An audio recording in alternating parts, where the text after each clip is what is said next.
کہ اس کی گفتگو کیا ہے، وہ کیڑا کیا کہتا ہے۔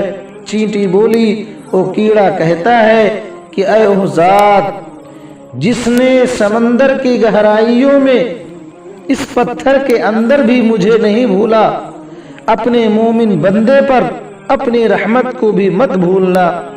اب اس کے بعد حضرت سلیمان علیہ السلام کے دل میں ایک خواہش پیدا ہوئی۔ یہ خواہش خدا نخواستہ کسی تکبر کی وجہ سے نہیں تھی، محبت کے سبب تھی کہ ایک دفعہ اللہ کی مخلوق کو میں کھانا کھلاؤں گا، اللہ تعالی کے دیے ہوئے رزق سے ہی میں کھلاؤں گا۔ حضرت سلیمان علیہ السلام اللہ سے ہم کلام ہوئے اور عرض کیا کہ اے میرے معبود، تو مجھے اجازت دے کہ میں تیری تمام مخلوقات کو پورے سال کا کھانا کھلاؤں، ان کی دعوت کروں۔ اے میرے رب، یہ میری خواہش ہے۔ تو اللہ نے ان کے پاس وحی بھیجی اور فرمایا اے سلیمان، تو اس پر ہرگز قدرت نہیں رکھتا۔ حضرت سلیمان علیہ السلام نے ایک مرتبہ پھر درخواست کی کہ مجھے صرف 7 دن کی ہی اجازت دے، میں آپ کی مخلوقات کو کھانا کھلا سکوں۔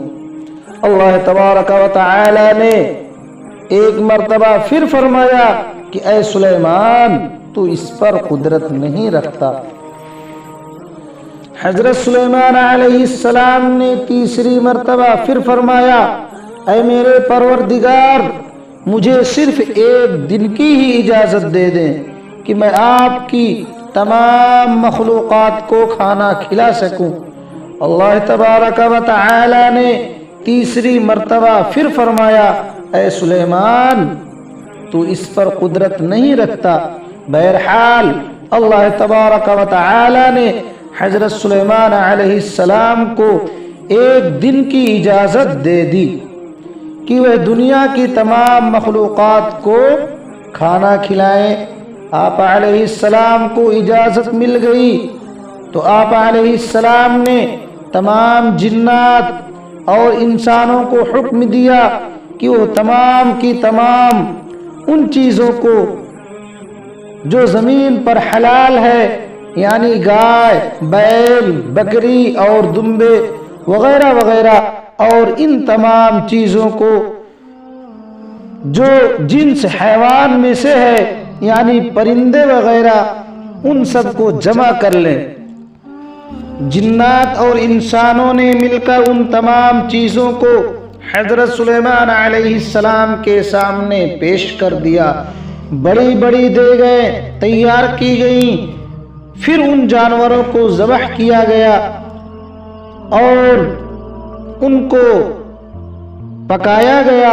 آپ علیہ السلام نے ہواؤں کو حکم دیا کہ کھانے پر شیریں اور دھیمی آواز پر چلتی رہیں تاکہ کھانا خراب نہ ہو جائے۔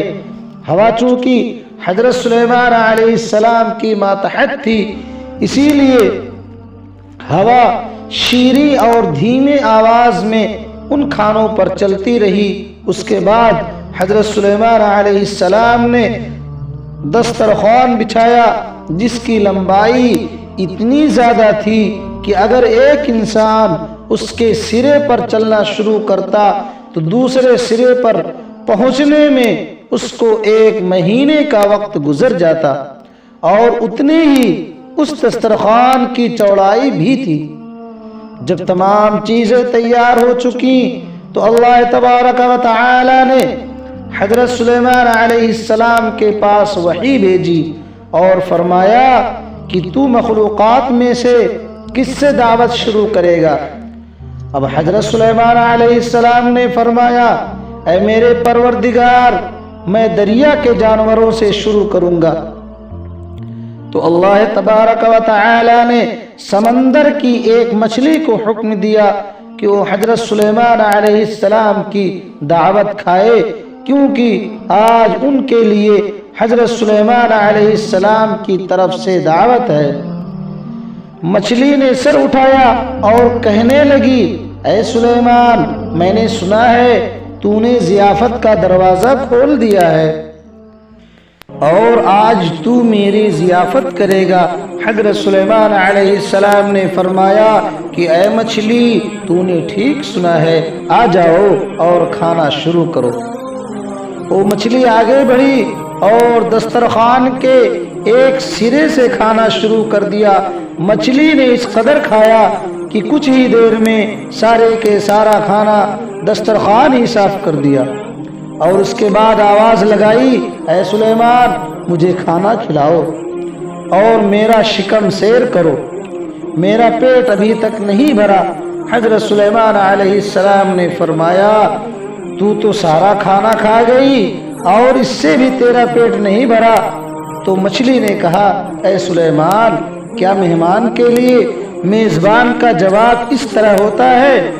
اے سلیمان، آپ خوب جان لیجئے، جو کھانا آپ کئی روز سے بنایا تھا، جس کھانے کو آپ کو بنانے میں کئی دن لگ گئے تھے، اتنا کھانا میرا پروردگار ایک دن میں 3 مرتبہ مجھے پہنچاتا ہے، اور آج تک کبھی اس میں سے کمی نہیں ہوئی۔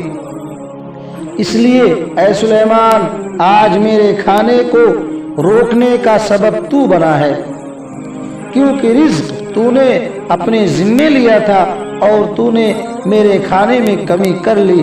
اسی وقت حضرت سلیمان علیہ السلام اللہ تبارک و تعالی کے سامنے سجدے میں گر پڑے اور کہنے لگے، پروردگار، وہ ذات جو کفالت کرنے والی ہے، مخلوق کی روزیوں کے ساتھ مخلوق جانتی تھی کہ کہاں سے آتا ہے۔ پیارے دوستو، بے شک ہمارا رازق صرف اور صرف اللہ ہے، چنانچہ ہمیں رزق صرف اسی سے مانگنا چاہیے، اور کبھی اپنے مال و دولت اور وزارت کے بل بوتے پر انسان کو ناز نہیں کرنا چاہیے کہ میرے پاس مال ہے، منصب ہے، اس لیے مجھے رزق کے بارے میں پریشان ہونے کی ضرورت نہیں ہے، کیونکہ میرا رزق بھی میں خود ہی اپنے لیے پورا کر رہا ہوں۔ پیارے دوستو، سب کچھ ہونے کے باوجود بھی اللہ سے مانگتے رہنا چاہیے، کیونکہ ہر چیز کا مالک اور ہماری روزی کا رازق صرف اور صرف اللہ ہے۔ پیارے دوستو، آپ لوگوں کو آج کی ہماری ویڈیو کیسی لگی؟ آپ نے ہمیں کمنٹ میں ضرور بتانا ہے۔